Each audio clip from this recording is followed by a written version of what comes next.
हजरात, इजराइल के पास किराए की फौज है। इजराइल ने अफ्रीकन माइग्रेंट्स को लालच दी और कहा कि आप हमारी तरफ से गाजा में लड़िए और गाजा में कीजिए नरसंहार, पूरी खुली छूट है। इसके बदले हम आपको इजराइल की परमानेंट नागरिकता देंगे, रेसिडेंस परमिट दे देंगे, ग्रीन कार्ड दे देंगे। लेकिन हकीकत यह है रिपोर्ट के मुताबिक कि ऐसे हजारों अफ्रीकी किराए के फौजी लड़ तो रहे हैं, लेकिन इजराइल ने उनको अभी तक कुछ दिया नहीं है। जिस चीज का वादा था कि हम आपको नागरिकता देंगे, बाबाजी का ठुल्लू दे रहा है इजराइल। दूसरी तरफ बात गाजा की करें तो इजराइल गाजा के अंदर, ये देख लीजिए, खतरनाक बमबारी कर रहा है। गाजा के अंदर इजराइल का इरादा नहीं है कि वो बमबारी रोके। ये जितनी भी बातें हो रही है कि डील होने वाली है, डील हो रही है और ये हो गया वो हो गया, ये सब बहाना है कि इजराइल को मौका मिले।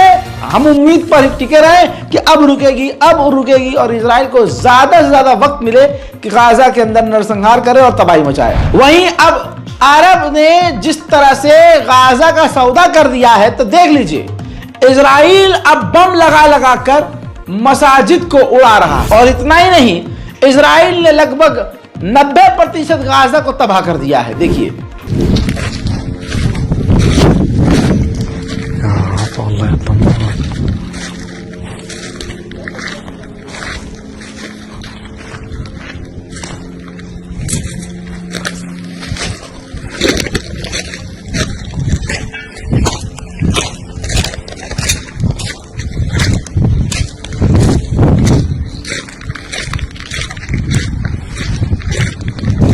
इजराइल पूरी तरह से गाजा के लोगों को बिल्कुल बॉर्डर में भगा चुका है। अब ये देखिए तस्वीर, जो लोग बिल्कुल अब समुद्र के तट पर आकर रह रहे थे, कुदरत उनको रहने नहीं दे रही है। उनके टेंट के अंदर समुद्र का पानी भर जा रहा है। जो गाजा के अंदर डॉक्टर्स हैं, उनके परिवार वाले भी इजराइल की बमबारी में मारे गए हैं। देख लीजिए, और ऐसा रोज हो रहा है।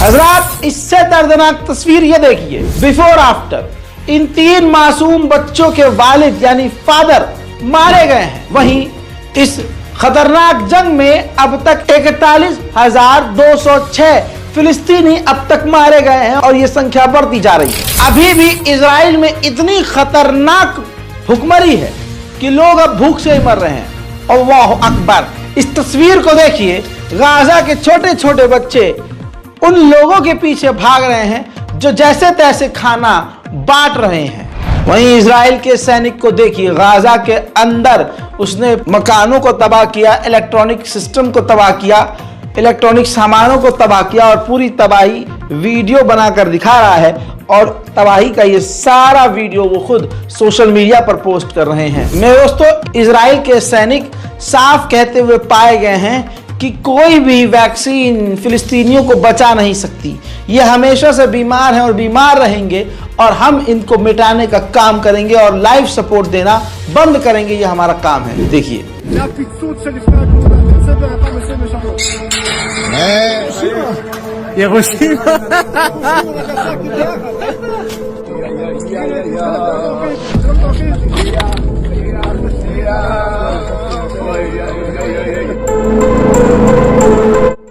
December 7th, 2023, approximately 16:15 local Jerusalem time. The Israeli military blew up the Al-Azhar University campus in southern Gaza City, reducing the university to rubble. Our investigation. अल्लाह अकबर। उधर इजराइल के द्वारा 173 पत्रकार 7 अक्टूबर से अब तक मारे गए हैं। मेरे दोस्तों, ज्यादातर फिलिस्तीन गाजा की आबादी अब टेंट में रह रही है, लेकिन 73% ऐसे टेंट बचे हैं अब जो रहने लायक ही नहीं है। यानी टेंट भी पूरी तरह से बेकार हो चुके हैं। 700 मिलियन डॉलर लगेंगे गाजा के अंदर मलबे को साफ करने के लिए और 80 बिलियन डॉलर लगेंगे गाजा को दोबारा बनाने के लिए। और गाजा को दोबारा बनाने के लिए 85 साल लगेंगे। हजरात, तुर्की के राष्ट्रपति और सरकार की दोगलापंथी वाली पॉलिसी दुनिया के सामने है। जहां रजब तैयब एर्दोगान स्पीच दे रहे थे, वहीं पर एर्दोगान का विरोध करते हुए बैनर लहराया गया कि आप जो कमर्शियल जहाज खाना पानी अनाज भरकर इजराइल को भेज रहे हो, सबसे पहले उस शिपमेंट को बंद करो। उस पर उन प्रदर्शनकारियों को वहां से हटा दिया गया। देखिए,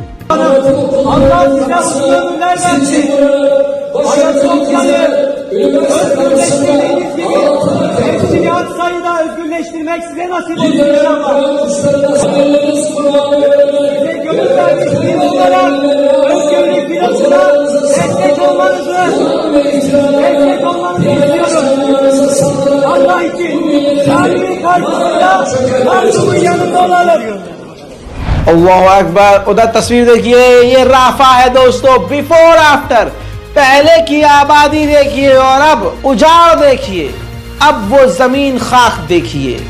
आइए अब मैं दिखाता हूं फिलाडेल्फी की एक्सक्लूसिव तस्वीर है। ये तस्वीर देखिए, ये है फिलाडेल्फी कॉरिडोर जिसे इजराइल ने पूरी तरह से तबाह कर दिया है। और ये फिलाडेल्फी कॉरिडोर गाजा और इजिप्ट को जोड़ता है। इस फिलाडेल्फी कॉरिडोर पर इजराइल का कब्जा हो गया है और इस जगह से हटने का इजराइल नाम नहीं ले रहा है।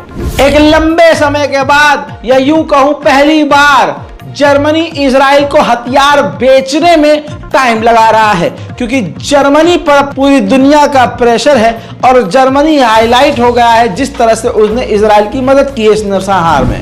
वहीं इजराइल के प्रधानमंत्री नेतन्याहू ने कंफर्म किया है और बताया है कि आने वाले समय में इजराइल लेबनान के संगठन के द्वारा बहुत बड़ा टकराव होगा और दोनों देशों के बीच, यानी लेबनान और इजराइल के बीच खतरनाक जंग होगी। उधर इजराइल का सरदर्द बढ़ गया है। हमास ने कहा है कि अभी भी हमारे पास बहुत ताकत है और कैपेबल है कि हम इजराइल से लड़ सकें। हमास ने यह भी कहा कि हम नई जनरेशन को, नई पीढ़ियों को हमास में ज्वाइन करवा रहे हैं। वहीं अमेरिका इजराइल की मदद के लिए इतना आगे आ गया है कि इजराइल के अंदर ही वो समझ लीजिए कि मिलिट्री बेस बना रहा है, एयरक्राफ्ट बेस बना रहा है, रिफ्यूलिंग बेस बना रहा है, जहां इजराइल के फाइटर जेट को तुरंत तैयार किया जाएगा, रिफ्यूल किया जाएगा, रिपेयर किया जाएगा और उड़ान भरकर तमाम अलग अलग इलाकों में गाजा और फिलिस्तीन के हमला किया जाएगा।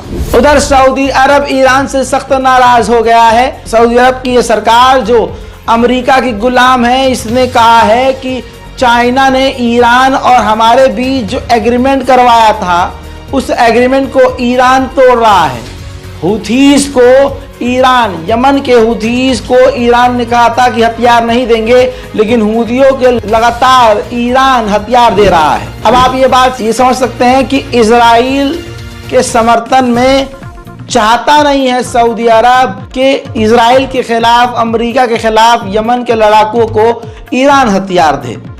अब सऊदी अरब की इस सोच, इस बयान पर आपकी राय कमेंट सेक्शन में मुझे जरूर चाहिए। इस रिपोर्ट को शेयर कीजिए। इस बारकोड का इस्तेमाल करते हुए गाजा और फिलिस्तीन की मदद के लिए आगे आइए। लोग कह रहे हैं मेल करके कि आपका बारकोड काम नहीं कर रहा है, तो मेरी जान, बारकोड के नीचे अकाउंट नंबर, IFSC कोड भी है। आप डायरेक्ट अकाउंट में पे कर सकते हैं और स्क्रीनशॉट हमें ईमेल कर सकते हैं।